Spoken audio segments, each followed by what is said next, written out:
ഒടുവിൽ ചേച്ചിയുടെയും അനിയന്റെയും തർക്കങ്ങൾക്ക് വിരാമമായി. പറഞ്ഞു വരുന്നത് വട്ടിയൂർക്കാവ് MLA VK പ്രശാന്തും കൗൺസിലർ ശ്രീലേഖയുടെയും കാര്യമാണ്. കഴിഞ്ഞ കുറച്ചു ദിവസങ്ങളായി ഓഫീസിനെ ചൊല്ലി ഇരുവർക്കുമിടയിൽ തർക്കങ്ങൾ നിലനിന്നിരുന്നു. ഒടുവിൽ ഇരുവരും സമവായത്തിലെത്തി സമാധാന അന്തരീക്ഷം സൃഷ്ടിച്ചിരിക്കുകയാണ്. ശാസ്തമംഗലത്തെ കോർപ്പറേഷൻ കെട്ടിടത്തിൽ നിന്ന് MLA VK പ്രശാന്ത് ഒടുവിൽ പടിയിറങ്ങി. ഒടുവിൽ വട്ടിയൂർക്കാവിലെ CPM BJP അന്തർധാരയുടെ അധ്യായത്തിന് വിരാമമായി. ശാസ്തമംഗലത്തെ ഓഫീസിനെ ചൊല്ലി ഇരുവർക്കുമിടയിൽ ആദ്യം രൂക്ഷമായ വാഗ്വാദങ്ങളായിരുന്നു നിലനിന്നിരുന്നത്. കോർപ്പറേഷൻ കെട്ടിടത്തിന്റെ താഴത്തെ നില മുഴുവൻ MLA കൈയടക്കി വെച്ചിരിക്കുകയാണെന്നായിരുന്നു ശ്രീലേഖ ആദ്യം പറഞ്ഞിരുന്നത്. തർക്കം വിവാദമായതോടെ താൻ പ്രശാന്തിനെ ഒരു സഹോദരനെ പോലെ കണ്ട് അഭ്യർത്ഥിക്കുക മാത്രമാണ് ചെയ്തതെന്ന് അവർ തിരുത്തി. ശ്രീലേഖയുടെ ആവശ്യം മര്യാദയില്ലാത്തതാണെന്നായിരുന്നു പ്രശാന്ത് ആദ്യം വിഷയത്തോട് പ്രതികരിച്ചത്. പറ്റുമെങ്കിൽ ഒഴിപ്പിച്ചോ എന്ന രീതിയിലായിരുന്നു പ്രശാന്ത് ആദ്യം മറുപടി പറഞ്ഞത്.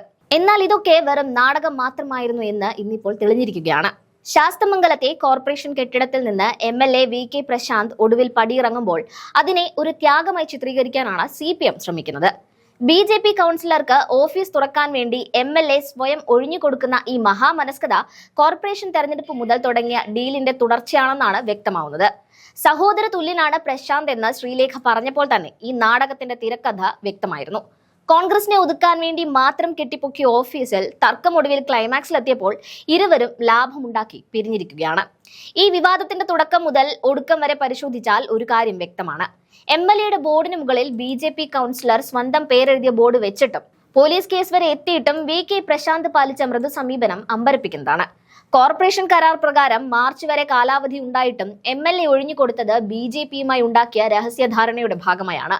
കോർപ്പറേഷനിലെ ഭരണ പരാജയങ്ങളും മണ്ഡലത്തിലെ വികസന മുരടിപ്പും ചർച്ചയാകാതിരിക്കാൻ BJPയും CPMഉം ചേർന്ന് ബോധപൂർവം സൃഷ്ടിച്ച വിവാദമാണിത്. VK പ്രശാന്ത് പടിയിറങ്ങുന്നത് ജനങ്ങൾക്ക് വേണ്ടിയാണെന്ന് പറയുമ്പോൾ BJP കൗൺസിലർക്ക് അവിടെ രാജകീയമായി വാഴാൻ അവസരമൊരുക്കുകയാണ് അദ്ദേഹം ചെയ്തത്. ഇതിനിടയിൽ ശ്രീലേഖയ്ക്കെതിരെ പോലീസ് അന്വേഷണം പ്രഖ്യാപിച്ചതും മറ്റൊരു നാടകമാണ്. അതിക്രമിച്ചു കയറിയെന്ന് പരാതി ലഭിച്ചിട്ടും പോലീസ് കേസെടുക്കാൻ മടിക്കുന്നത് CPM BJP അന്തർധാരയ്ക്ക് മറ്റൊരു തെളിവാണ്. നിയമപരമായ തടസ്സങ്ങളൊന്നുമില്ലാത്ത സ്ഥലത്ത് നിന്ന് MLA മാറിക്കൊടുത്തത് BJPയെ പ്രീണിപ്പിക്കാനാണെന്നതിൽ ഇപ്പോൾ ആർക്കും സംശയമില്ല. കഴിഞ്ഞ നിയമസഭാ തെരഞ്ഞെടുപ്പിലും കോർപ്പറേഷൻ തെരഞ്ഞെടുപ്പിലും കോൺഗ്രസിനെ തോൽപ്പിക്കാൻ ഇവർ തമ്മിൽ വോട്ട് മാറ്റിയെന്ന ആരോപണം ഇതോടെ വീണ്ടും സജീവമാവുകയാണ്. വട്ടിയൂർക്കാവിൽ കോൺഗ്രസിന്റെ തിരിച്ചറിവ് ഭയന്ന് ഇരു പാർട്ടികളും ചേർന്ന് നടത്തുന്ന ഇത്തരം ഓഫീസ് നാടകങ്ങൾ ജനങ്ങൾ തിരിച്ചറിയുന്നുണ്ട്.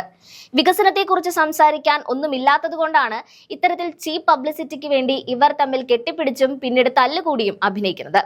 സെക്രട്ടേറിയറ്റിന് മുന്നിൽ VD സതീശനെതിരെ BJPയും CPMഉം ഒന്നിച്ചു നിൽക്കുന്ന അതേ പാറ്റേൺ തന്നെയാണ് വട്ടിയൂർക്കാവിലും കാണുന്നത്. രാഷ്ട്രീയ വൈരികളെന്ന് പുറമെ കാണിക്കുമ്പോഴും അണിയറയിൽ ഇവർ ഒരുമിച്ചാണെന്ന കോൺഗ്രസിന്റെ വാദം അടിവരയിട്ടുറപ്പിക്കുന്നതാണ് ശാസ്തമംഗലത്തെ ഈ ഓഫീസ് മാറ്റം. ജനങ്ങളുടെ കണ്ണിൽ പൊടിയിടാൻ വേണ്ടി ഇവർ ഇനിയും ഇത്തരം നാടകങ്ങളുമായി വരും. എന്നാൽ ഇതിന് പിന്നിലെ ഒത്തുകളി തുറന്നു കാണിച്ചുകൊണ്ട് കോൺഗ്രസ് മുന്നോട്ട് പോകുമെന്ന കാര്യത്തിൽ സംശയമില്ല. ഈ ഓഫീസ് വിവാദം അവസാനിച്ചാലും CPM BJP ബാന്ധവത്തിന്റെ പുതിയ അധ്യായങ്ങൾ വരും ദിവസങ്ങളിൽ നമുക്ക് കാണേണ്ടി വരും.